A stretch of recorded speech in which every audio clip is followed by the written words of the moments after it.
ഞാൻ നമ്മോട് ചോദിച്ചു.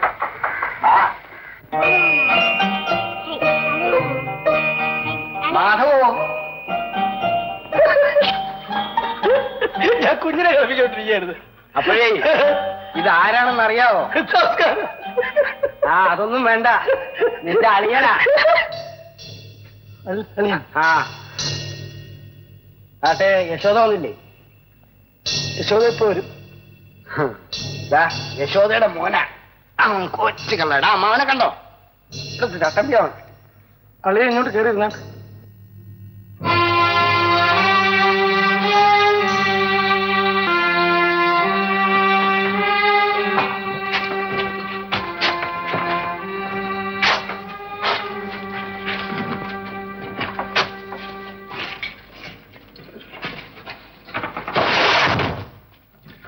കൃഷ്ണ, നിന്റെ പെങ്ങളുടെയും അളിയന്റെയും വിഷായം പറഞ്ഞ ഒത്തിരി പറയാനുണ്ട്.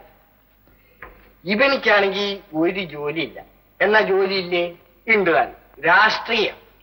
നേരം വെളുത്തു കഴിഞ്ഞാൽ കാര്യം ഉള്ളതിനും ഇല്ലാത്തതിനും എവിടെയെങ്കിലും പോയിരുന്ന് തർക്കിച്ച് ബാക്കുണ്ടാക്കുക. ഇത് നിത്യ തൊഴിൽ അഭ്യാസം. പിന്നെ നിന്റെ പെങ്ങളുണ്ടല്ല, ഇദ്ദേഹത്തിന്റെ ഭാര്യ, അദ്ദേഹം ഇവിടുത്തെ വലിയ മകളാണ്.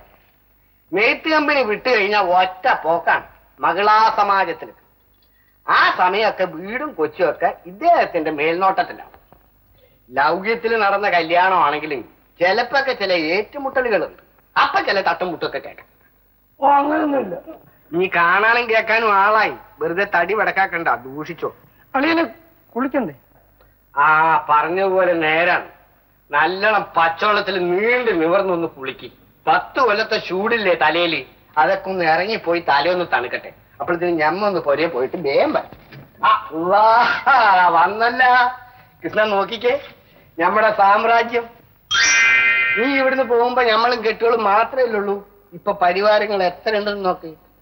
നടന്നോട്. കൃഷ്ണൻ കുളിച്ചൊന്ന് ഒരുങ്ങട്ടെ, നമുക്ക് പിന്നെ വരാം. തെളിച്ച് നടന്നോട്. ഭർത്താനൊക്കെ നമുക്ക് പിന്നെ പറയാം. എല്ലാത്തിനെയും കൂടിയും കെട്ടിവെടുത്തിട്ടുള്ളത്. ചേട്ടാ, ചേട്ടാ, ചേട്ടാ, ചേട്ടാ, ഇതെന്റെ കുഞ്ഞാണ്. മോനെ, മോന്റെ അമ്മാവനാ. എനിക്ക് എവിടെയെങ്കിലും കുറച്ച് ദിവസം താമസിക്കണം, അതിനുവേണ്ടി വന്നതാ. അല്ലേ, ഇത് ചേട്ടന്റെ വീടല്ലേ? ഇവിടെ താമസിക്കാൻ എന്റെ അനുവാദം വേണോ? ചേട്ടൻ നല്ലത് കൊടുത്തോ? നിന്നെ കാത്തിരിക്കുകയായിരുന്നു. അതെന്നെ കാത്തിരിക്കണോ? അത് നല്ല കാര്യമായിപ്പോയി.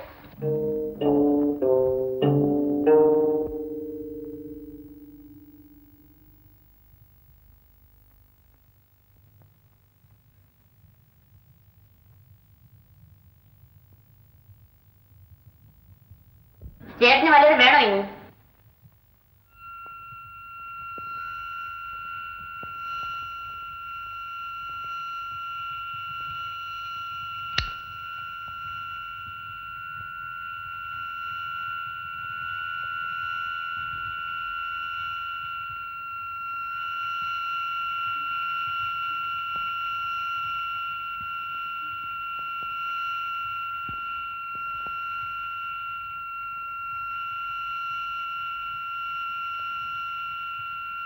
നീ നമ്മൾ പറയുന്നത് കേക്ക്.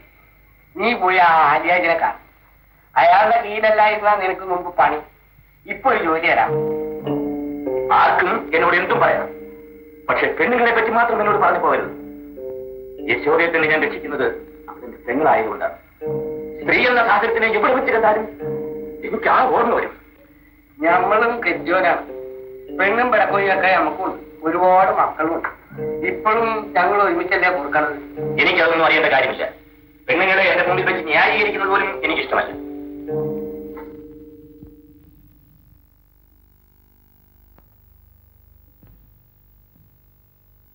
ആരാത്? നമ്മുടെ കൃഷ്ണൻ. കൃഷ്ണ, കഴിഞ്ഞ് ഇനിയെങ്കിലും ചൊവ്വ നേരം ജീവിക്കാൻ നോക്ക്. എനിക്ക് എന്തെങ്കിലും ജോലി വേണം. ജോലിയാ? അതാ നിൽക്ക. നിന്റെ മേൽനോട്ടത്തിൽ ഞമ്മളെ കൊണ്ട് കഴിയൂല കൃഷ്ണ. ഓ, ഇവന് പറ്റിയ പണി എന്തെങ്കിലും ഉണ്ടാ? ഉണ്ടോന്ന് ചോദിച്ചാല് ഇപ്പൊന്നും കാണില്ല. കൃഷ്ണ, വരുന്ന ഞായറാഴ്ച നമ്മുടെ മോന്റെ കല്യാണാണ്. മുസ്തഫാനെ കൃഷ്ണ അറിയൂലേ? അറിയാം. പന്തലിന്റെ പണി നിന്നെ അങ്ങനെ ഏൽപ്പിച്ചു തന്നാലാ. സാധനങ്ങളൊക്കെ എന്താ വേണ്ടെന്ന് വെച്ചാല് ഇബ്രാഹിം കുട്ടിയോട് പറഞ്ഞാൽ മതി. മതി. എന്താ കേൾക്കുന്നോ? കേൾക്കണ്ടേ? എന്നാ നാളെ ഈ നേരത്ത് ഇങ്ങോട്ട് വാ. ഇപ്പൊ കൊടുക്കാം. അതെ, ഈ പണിക്ക് ഈ നാട്ടിൽ വേറെ ആളെ കിട്ടാനിട്ടാണ്.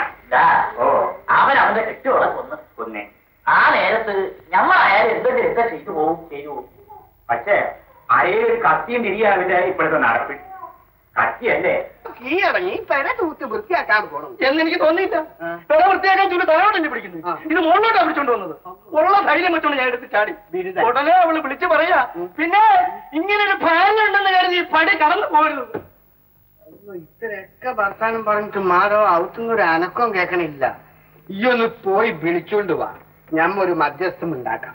അബ്ദുള്ള, ഞങ്ങളൊക്കെ മുമ്പിലേക്ക് മുദ്രാവാക്യം വിളിച്ചോണ്ട് പറഞ്ഞാൽ ഞാൻ പോകും. കാറ്റ് ഉറങ്ങിക്കിടക്കുന്ന സിംഹിയെ വിളിച്ചോളത്താൻ പറഞ്ഞ ഞാൻ പോകും, വിളിച്ചോളത്തും. പക്ഷെ ഇവിടെ വിളിക്കാൻ എല്ലാം കൂടെ ആവില്ല.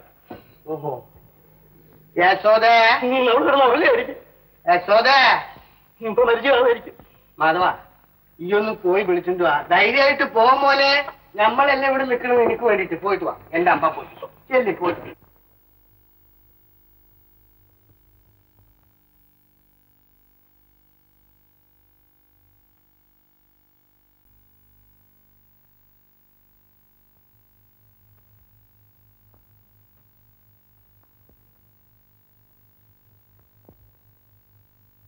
അബ്ദുള്ള, ഒരു ഭർത്താവിനോടുള്ള ഭാര്യയുടെ കടമ എന്താ? ഒരു ഭാര്യ ഉണ്ടെന്ന് വിചാരിച്ചാൽ ഇവിടെ വന്നതല്ല. എനിക്കിവിടെ എന്റെ കുഞ്ഞുണ്ട് കാണാൻ. നിങ്ങളാര്? അവന്റെ അച്ഛൻ. അച്ഛൻ? അച്ഛൻ എന്ന് പറഞ്ഞാൽ എന്തോന്നാ? ജോലി ചെയ്തേ കുടുംബം നോക്കണം, അതാണ് ഒരു അച്ഛൻ. അയ്യോ, നീ പറയാൻ പാടില്ല. നിങ്ങൾക്ക് ഒരു ജോലി കിട്ടുന്നവരെ എനിക്ക് കാത്തിരിക്കാൻ പറ്റില്ല. കാരണം എനിക്കത്രയ്ക്ക് പ്രേമമല്ലായിരുന്നു നിങ്ങളോട്. ഇപ്പൊ പ്രേമം ചത്തുപോയി. കല്യാണം കഴിഞ്ഞ പിന്നെ പ്രേമിക്കുന്നത് എന്തിനാ? രാഷ്ട്രീയ പ്രവർത്തകനാണല്ലോ, അല്പം ബുദ്ധിയാണെന്ന് വിചാരിച്ചു. അല്ലെങ്കിലും നിന്നെ കല്യാണം കഴിച്ചാണെന്നതിലേക്ക് എന്നെ ആരും ബുദ്ധിമാനെന്ന് വിളിക്കില്ല. ഒരു രാഷ്ട്രീയ പ്രവർത്തകന് വിവാഹം അനാവശ്യമാണ്. ജനങ്ങൾക്ക് വേണ്ടി പ്രവർത്തിക്കാറുണ്ട് അവന്റെ വിലയേറിയ സമയം അവൻ കേവലം പെണ്ണിന് വേണ്ടി നശിപ്പിക്കും. ജനങ്ങൾ എന്തോന്നായി ജനങ്ങളെന്ന് പറയുന്ന സാധനം? ആദ്യമേ സ്വന്തം വീടിനെയും കുടുംബത്തെ സ്നേഹിച്ചു പഠിക്കും, എന്നിട്ട് പുറത്തേക്കാം. അത് തന്നെയാ നിന്നോടും എനിക്ക് പറയാനുള്ളത്. നിനക്ക് എന്തിനായി മകളാ സമാജം? അയ്യോ, ഇത് സാമൂഹ്യ പ്രവർത്തനമാണ്. ഗുരുദേവന്റെ ആദർശങ്ങൾ പ്രതി മകളകളെ സംഘടിപ്പിച്ചുള്ള പ്രവർത്തനം, അല്ലാതെ നിങ്ങളെ ഈ നേരുന്നറിയും കെട്ട രാഷ്ട്രീയമല്ല. എന്റെ ഭർത്താവായ നിങ്ങളുടെ ഭാഗ്യം വിചാരിച്ചു, അത്രേ ഉള്ളൂ. അറി, ഞാൻ ഭാഗ്യവാനാ. നിന്റെ ഭർത്താവായതുകൊണ്ടല്ല, നിന്നെ കൊണ്ട് എന്റെ കുഞ്ഞിനെ പ്രസവിപ്പിക്കാൻ കഴിഞ്ഞു എന്നുള്ള എന്റെ ഭാഗ്യം. എന്താ പറഞ്ഞ? അവകാശത്തിന്മേലാ ഞാൻ വന്നിരിക്കുന്നത്. എനിക്കിപ്പോ എന്റെ കുഞ്ഞിനെ കാണും. എന്നാലേ അവനിവിടെ ഇല്ല. അവനോടെ പോയി. അവനെ ഞാൻ അങ്ങ് അനാഥ മന്ദിരത്തിൽ ഏൽപ്പിച്ചു. കുഞ്ഞിനെ നോക്കാൻ ഇവിടെ ആളില്ലല്ലോ, അതുകൊണ്ട് ഞങ്ങൾ ഏൽപ്പിച്ചു. ദേഷ്യം പിടിക്കാൻ പറ്റും വേണ്ട, ഇവിടുന്ന് ഇറങ്ങി തന്നാ മതി. ഒരു രാഷ്ട്രീയക്കാരൻ ജാഥയുടെ പിന്നീന്ന് മുദ്രാവാക്യം വിളിക്കലും വാൾ പോസ്റ്റ് ഒട്ടിക്കലല്ലേ നിങ്ങളുടെ രാഷ്ട്രീയം? പരിഹസിക്കണ്ടടി. ജാഥയുടെ പിന്നിൽ നിന്ന് ഒരു ദിവസം മുന്നിലെത്തുക. അതെപ്പോഴാ? ജാഥ തിരിഞ്ഞടക്കുമ്പോഴോ? ഒരു കാലത്ത് ഞാനും ഇവിടുത്തെ മന്ത്രി ആകില്ല എന്നൊന്നും നീ വിചാരിക്കണ്ട. അങ്ങനെ ഒരു അപകടം എന്റെ നാടിന് സംഭവിച്ചാൽ അന്ന് ഞാൻ ആത്മഹത്യ ചെയ്തു. യശോദേ, നിന്റെ ചേട്ടൻ കെട്ടിയവളെ വെട്ടിക്കൊന്നവൻ. അതിന് ഞാനെന്ത് വേണം? ആളിയുടെ പാരമ്പര്യം ഞാൻ നിലനിർത്തും. എന്താ പറഞ്ഞത്? അതിനുള്ള ധൈര്യം നോക്കട്ടോ.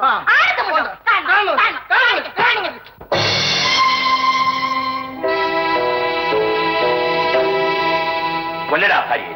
ഞാൻ എന്നെ പേടിക്കണ്ട. ഇങ്ങനെയുള്ള ഭാര്യമാർ ജീവിച്ചിരിക്കരുത്. കൊല്ല. അറിയാൻ ഞാൻ ദേഷ്യം കൊണ്ട് സങ്കടം കൊണ്ട് ആരെയും കൊല്ലില്ല. ദേഷ്യവും വെറുപ്പും തന്നെ വേണം അതിന്. ഇപ്പോൾ നിനക്ക് ആവശ്യത്തിനുണ്ട്. പിടി. എന്റെ പെങ്ങളാണെങ്കിലും സ്ത്രീയാണ്. ഞാൻ ഇവിടെ കൊന്നാൽ പെങ്ങളെ കൊന്നെന്ന് പറയും, നീ കൊന്നാൽ ഭാര്യയെ കൊന്നെന്ന് പറയും. നോക്കി നിൽക്കാതെ കൊല്ലരാവളെ. കുട്ടികളേക്ക് എനിക്ക് നല്ല പരിചയം. നീ തണുത്തു പോയടാ. ഇനി നിന്നെ കൊണ്ടാവില്ല. ഈ നിൽക്കുന്നത് ആരാണ്? ഇനി നിന്നോട് ആര് ചോദിച്ചത് ഈ നിൽക്കുന്നത് ആരാണ് നിന്റെ? എന്റെ